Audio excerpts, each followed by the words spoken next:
Жүгіру туралы. Жүгірудің пайдасы көп. 5 емес, 10 емес, қисапсыз. Жүгіру туралы мақала оқысаңыз да, кітап ақтарыстырсаңыз да, пайдасының телеге екенін амалды амалсыз мойындап қаласыз. Бұдан бір ай бұрын ғана жарияға шыққан бір жазбада аз кем емес тура 71 пайдасы аталыпты. Жүгірудің ғылымға белгілі пайдалары. Сонымен 71 деген межеге тоқтаған автордың айтуынша, күйкі тірлікте мезі болған адам күніне жарты сағат жүгіріп тұрса, еңсесі жазылып, бірден қанаттанып кетеді екен. Жексенбі бітіп, дүйсенбі басталғанда, көп жұрттың әдепкі міндетіне кірісіп кете алмайтыны белгілі. Көзін уқалап, қырыс-тырысын жазып, әрі-сәрі күй кешіп жатады. Сондайда ерінбей 20 минут терлеп жүгірсе, әп-сәтте сабасына түседі екен. Оның үстіне бүгінде үлкен де, кіші де, тығырыққа тірелгенде көмекті дос-жардан емес, дәрі-дәрмектен іздейтін боп алды. Жүйкесі сыр беретін мұндай кісілер аз кем жүгіріп тұрса, уайымның шырмауында кетіп қалмайды. Аз ғана уақытта қалпына келеді екен. Жүгіру көңіл күйді ғана көтермейді. Креативті арттырып, ойдың ұшқыр, көкіректің ашық болуына жетелейді. Бұл әрекет барысында қан қысымы реттеліп қана қоймай, қанттың мөлшері де азаяды екен. Жүгірудің қасында жаттығу, дене қыздыру сынды үстеме компоненттер болса, онда алдағы 14 сағатта метаболизм процесі жақсара түседі. Ұйқыға да пайдасы зор екен.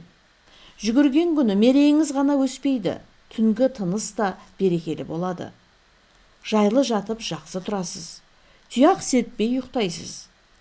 Ғалымдардың айтуынша, үнемі жаттығу жасайтын қызметкерлердің жұмыс өнімділігі бірден артады. Көзінде от, жүзінде күлкі көбейеді. Таң азаннан қара кешке дейін көңілді жүреді.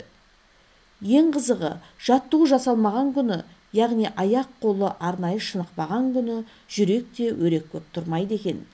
Бар әрекет сылбыр, жайлауыт сыпат алады. Ең қызығы, жаттығу жасалмаған күні, яғни аяқ қол арнайы шынықпаған күні, жүректе өрек көп тұрмайды екен. Бар әрекет сылбыр, жайлауыт сыпат алады. Тағы бір кереметі, жүгіру адамның өзіне деген сенімін күшейтеді екен. Күнделікті жаттығу жасайтын кісілердің өздері туралы пікірі жоғары болады деген сөз. Күші қайнап, кеудесі толып тұрады. Қайраты қабындап, күмән азаяды. Кесімді уақытта үздіксіз жүріп тұратын адамдар тобан аяқ тұрғыластарына қарағанда анағұрлым ақылды болып келеді. Бір зерттеу жүгіріп болғаннан кейін кісі ұлының ақпаратты мейлінше тез қабылдап, тез қорытатындығын анықтапты. Себебі атаулы әрекеттің нәтижесінде есте сақтау қабілетін күшейтетін кортизолдың мөлшері бірден шарықтап кетеді. Ол олма, терлеп тепшіп жүгірген жас та, жасамыс та концентрация жөнінде өлшеусіз ұтады екен. Себебі назардан шығармауына когнитивті ептілікке жауап беретін мидың бөлігі іске қосылып, жүрек лүпілсіз тамыр салқын тартады. Ғажабы сол, айналасы бір ай жүгірген адамның миында жаңа жасушалар пайда болады да, көлемді ақпаратты сіңіру процесі жеңілдейді. Бұл не деген сөз? Студенттердің үлгерімі жақсарады. Жалақылы қызметкерлердің карьера баспалдағымен көтерілу мүмкіндігі артады.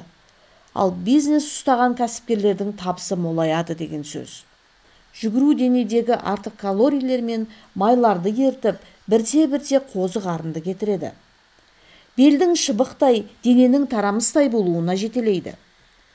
Бұл жалпы жұртқа белгілі ақиқат. Жүгіргіш қауым көбіне көп осы мақсатпен ерте тұрып, жақын төңіректі үйреншікті круг жасайды. Немесе кешқұрым саябаққа барып, әрлі-берлі жүйіткіп терлеген болады. Қымбат фитнес-клубқа да ең әуелі сыртқы сымбат үшін барады. Бір сөзбен қайырсақ, бүгінгінің адамы мұздай киініп, сықиып жүрмесе де, жүзінің сұлу, түрінің келісті болғанын қалайтындықтан жүгіруге айрықша мән береді. Ең қызығы, жүгіру кезінде ғана емес, бойдағы калорийлердің мөлшері 5 сағат уақытта да кемей береді екен. Бір зерттеу бойынша, жүгіріп болғаннан соңғы 14 сағатта жиыны 190 калорий жоққа айналатыны көрінеді. Және бір үлкен пайдасы, жүгіретін адамдардың жарамсыз әдеттерден құлан таза арылатыны.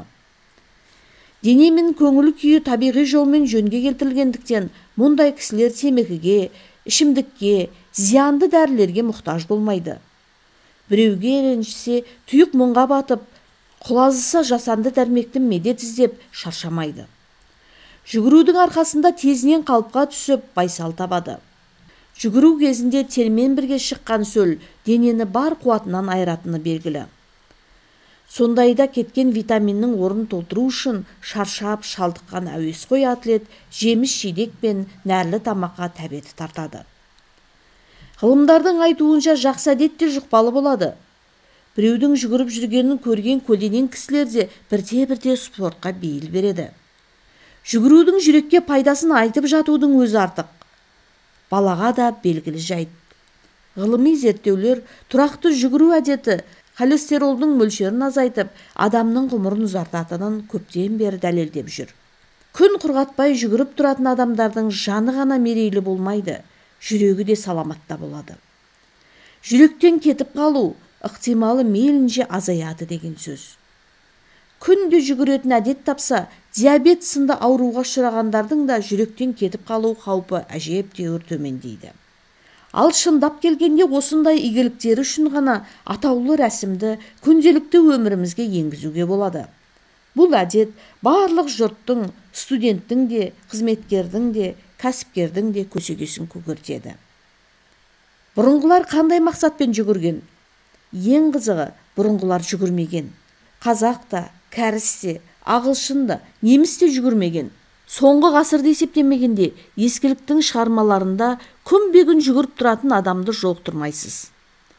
Қылыш сілтейді, найза ұрады, садақ тартады, аттың құлағында ойнайды, көкпар тартады, теңге түсіреді, қамажау аңшылыққа шығады, ит жүгіртіп құс салады, жаяу жүріп қыдырады, бірақ жүгірмейді.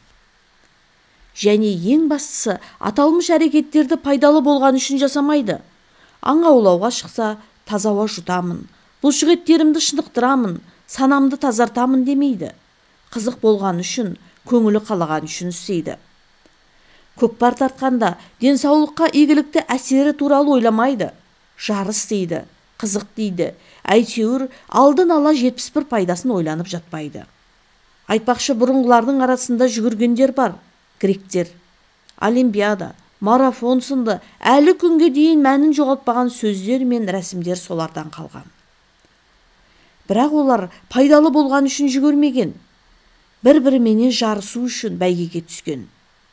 Жастары ғана емес, кәрі құртаң да сол үшін жүгірген. Шау тартпағанын, қаусап қалмағанын өзіне де, өзгеге де дәлелдеу үшін сайысқа түскен. Бүгінде кәсіби спортшылар ғана баратын, 4 жылда бір келетін олимпиадаға гректе қатысып отырған. Және бірақ мақсатпен жарысу үшін. Ал бүгінгілер неге жүгіретін боп алған?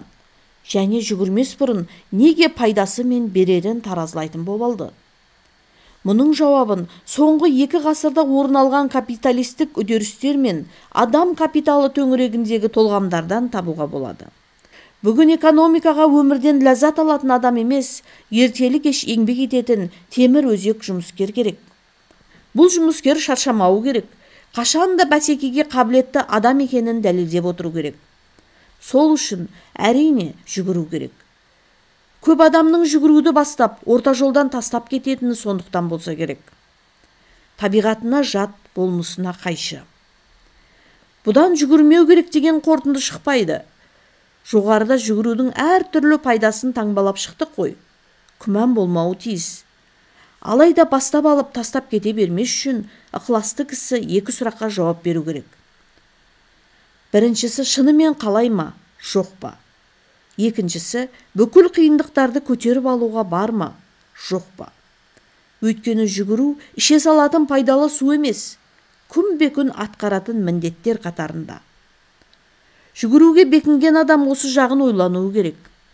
Және қалайтын, қаламайтынын әу бастан анықтап алғаны жөн. Өйткені шынында да қалайтын адам жүгіруім керек демейді, жүгіргім келеді дейді.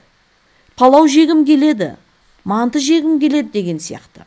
Бар болмысымен мейірленіп аңсары ауып тұрады.